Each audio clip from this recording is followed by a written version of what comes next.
This is Democracy Now!, democracynow.org, The War and Peace Report. I'm Amy Goodman with Nermin Sheikh. After the UN climate summit concluded in Warsaw last week, Democracy Now! Traveled to Treblinka, an extermination camp built by Nazi Germany in occupied Poland during World War II. The camp operated officially between July 1942 and October 1943, during which time over 800,000 Jews were killed. Tens of thousands of Roma, disabled people, and others were also killed at the camp. Our tour guide at Treblinka was Zuzanna Recek of the Forum for Dialogue Among Nations, a Polish nonprofit group that works to eliminate anti-Semitism in Poland. This camp could actually receive 10 to 12,000 people daily, so a day. And those people didn't live there longer than an hour, 2 hours. Immediately from the trains, they went to the gas chambers, and then were buried, or the bodies were removed to crematoria. The process was not very long. The landscape of the memorial was dotted by thousands of large rocks, many of them not of individuals, but of whole communities. With nearly 1 million killed, there wouldn't have been room. One of the individuals responsible for sending Jews to their death in Poland and other countries in Nazi-occupied Europe was Adolf Eichmann. As head of the Gestapo Office for Jewish Affairs, Eichmann organized transport systems which resulted in the deportation of millions of Jews to extermination camps across German-occupied Eastern Europe. He helped draft the letter ordering the final solution, the Nazi plan to exterminate the Jewish people in Europe. After the war, Eichmann fled to Argentina, where he lived under a false identity until he was kidnapped by the Israeli intelligence agency, the Mossad, on May 11, 1960, flown to Israel, brought to trial in Jerusalem in April 1961. After being found guilty, he was executed by hanging in 1962. One writer reporting on Eichmann's trial was the German Jewish philosopher and political theorist Hannah Arendt, the author of The Origins of Totalitarianism and the Human Condition. Arendt's coverage of the trial for The New Yorker proved extremely controversial. She expressed shock that Eichmann was not a monster or evil, but, quote, terribly and terrifyingly normal. Even more controversial was her assertion that the Jews participated in their own destruction through the collaboration of the Nazi-appointed Judenrat, or Jewish councils, with the Third Reich. She first coined the term the banality of evil to apply to Eichmann following her reporting of his trial. Well, we spend the rest of the hour on a recent film which profiles Arendt's coverage of the trial. The film is simply called Hannah Arendt. This is part of the trailer. They were recognized Jewish leaders, and this leadership cooperated with the Nazis. They'll have our heads for this. This was the headline in the Daily News. Folgende Schlagzeile: Hannah Arendt's bizarre defense of Eichmann. These think your articles are terrific, and these want you dead. Some of them are quite colorful. The greatest evil in the world is the evil committed by nobodies. Did you really have no idea there would be such a furious reaction? Trying to understand is not the same as forgiveness. This time you've gone too far. It is this phenomenon that I have called the banality of evil. The trailer to the film Hannah Arendt. Democracy Now! Spoke to the lead actor and director of the film earlier this year when the film was released in New York. Margaret von Tratte is the director of Hannah Arendt. She's one of Germany's leading film directors, has won multiple awards over her 40-year career. The actress Barbara Sukowa plays Hannah Arendt in the film. She was awarded the Lola Award for Best Actress, the German equivalent of the Oscars, for her role.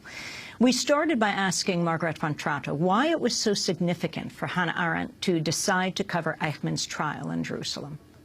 As she wrote it, because she offered herself to the New Yorker to go there.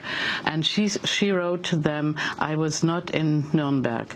I didn't see one of these monsters, one of these Nazis in flesh, in the face. And I want to go there to look at somebody, to see him, and to make up my own mind. And then she meets him there, and he's so different from what she expected.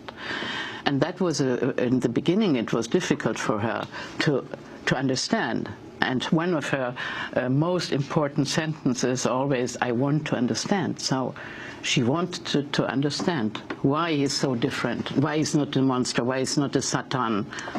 But her husband saying to her there, I know what this is going to turn you back to, the pain that you knew. What is this pain that she knew personally? That is a pain that they both had when they heard about the Holocaust and heard about what happened in Poland and everywhere in the camps. And they were both totally destroyed for months.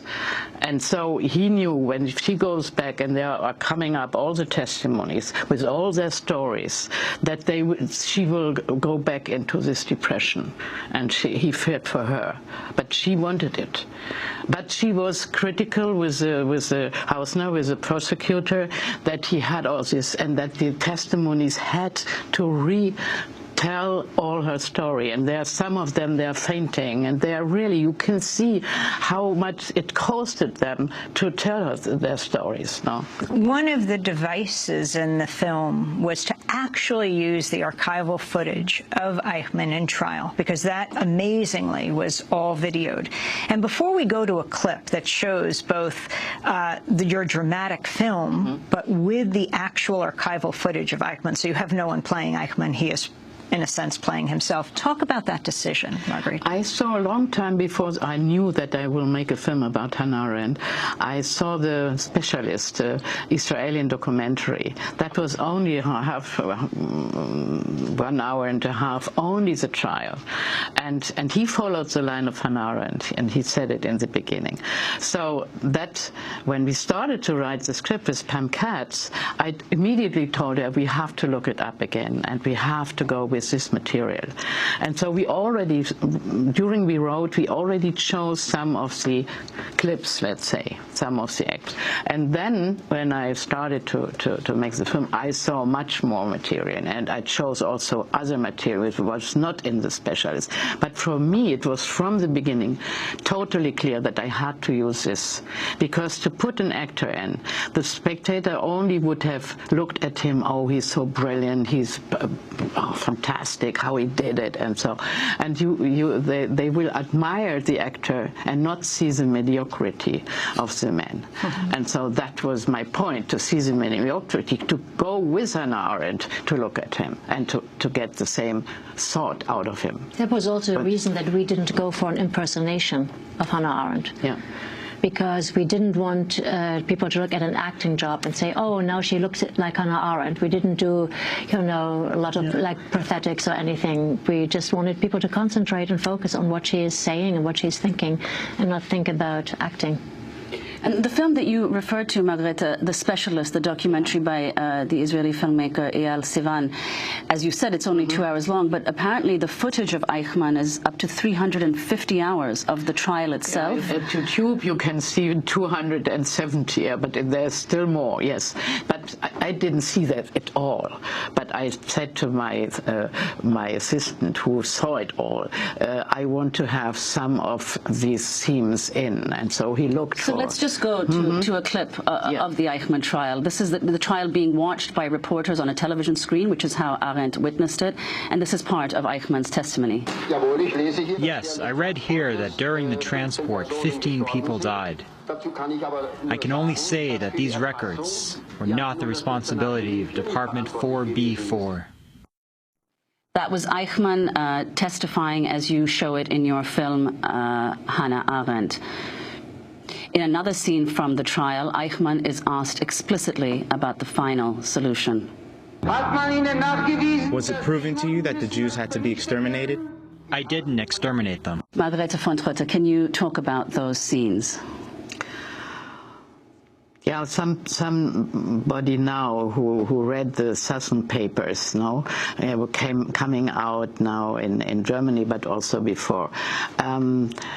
That was a judge, fanatic Nazi, who went to Argentina, who knew where he was hiding, Eichmann, and they did a long interview.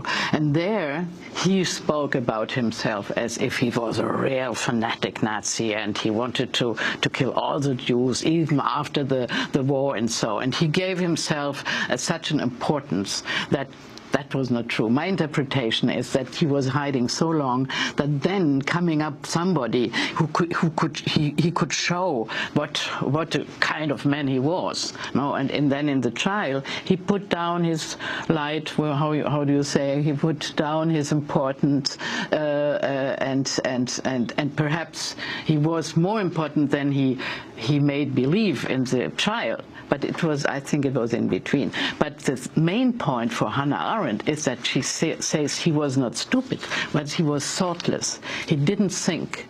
And that you can really, in some of the clips I show, you really can see it. And when you speak German, you even can feel it more, because he's unable to say one sentence in the right way. As the trial in Jerusalem is underway, Arendt meets with friends at a restaurant and reveals what she perceives of Eichmann's character. Her old political and mentor and friend, Kurt Blumenfeld, fiercely disagrees with her. He swears he never personally harmed a Jew. So he claims. But isn't it interesting that a man who did everything a murderous system asked of him, who even seems eager to give precise details of his fine works, that this man insists he personally has nothing against Jews? He's lying. False. He's not. You're falling for this? He claims he didn't know where the trains were going. You believe that too? Knowing that was irrelevant for him. He transported people to their deaths, but didn't feel responsible for it. Once the trains were in motion, his work was done. So he can say he's free of guilt, despite what happened to the people he transported? Yes, that's how he sees it. He's a bureaucrat. Your quest for truth is admirable, but this time you've gone too far. But court, you can't deny the huge difference between the unspeakable horror of the deeds and the mediocrity of the man. That's Hannah Arendt fiercely debating Kurt Blumenfeld. Margarita von Trotta, talk about the heart, because this is the heart of what Hannah Arendt is arguing in The Banality of Evil. Mm-hmm. Explain. Oh, yeah, because she went there and expecting a monster like everybody else, because she couldn't understand, or she couldn't expect that it's only a normal bureaucrat.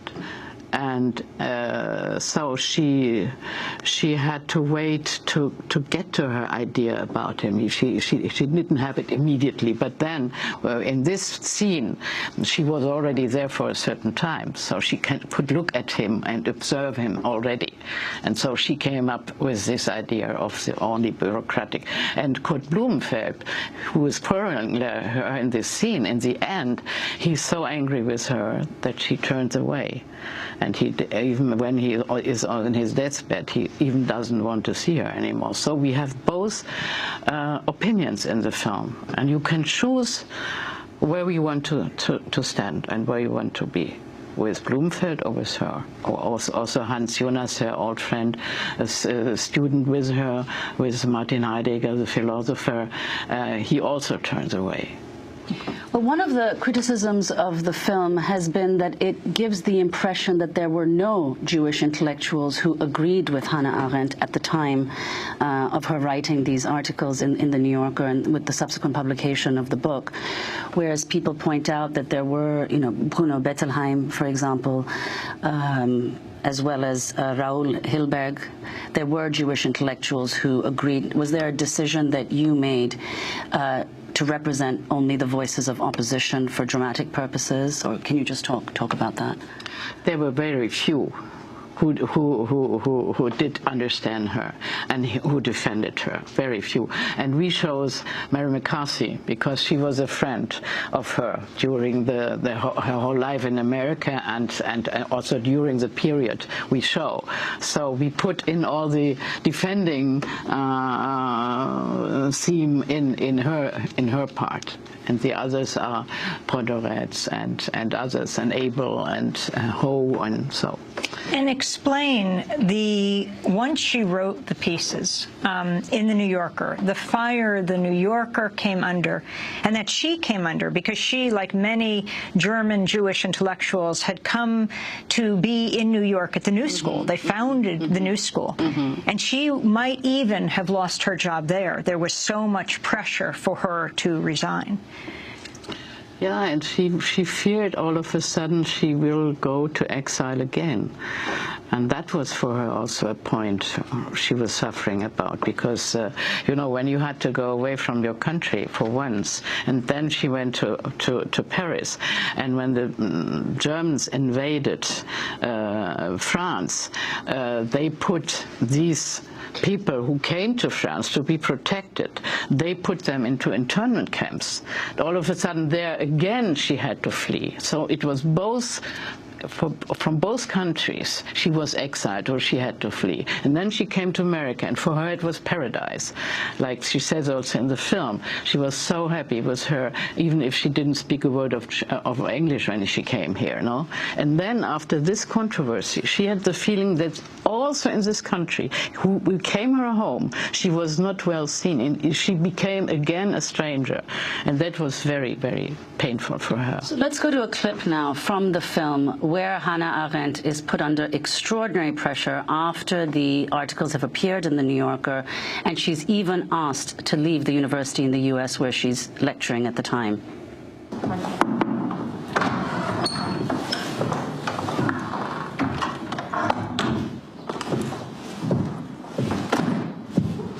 We've discussed it at length and arrived at a unanimous decision. We respectfully advise you to relinquish your teaching obligations.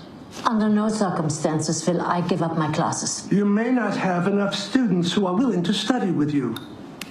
Perhaps you have not been in communication with your own students, but I'm entirely oversubscribed at the moment. And because of the extraordinary support of the students, I've decided to accept the invitation, and I will speak publicly about the hysterical reactions to my report. That's Hannah Arendt, all arrogance and no feeling. Barbara Sukowa, could you talk about that particular scene? And she goes on after that to give an absolutely spectacular speech, which one reviewer has said is the greatest articulation of the importance of thinking that will ever be presented in a film. Really? Indeed. Well, I had a good scriptwriter. It's a 7-minute long speech, and can you talk about how you prepared for it and how it is that you delivered it? It's very powerful. Well, you know, as Margareta said before, what goes through all her writings is the sentence, I want to understand. And she wants those students to understand too. And I thought it was really important that I, as an actor, really have to understand what she is saying, because otherwise the audience won't understand it.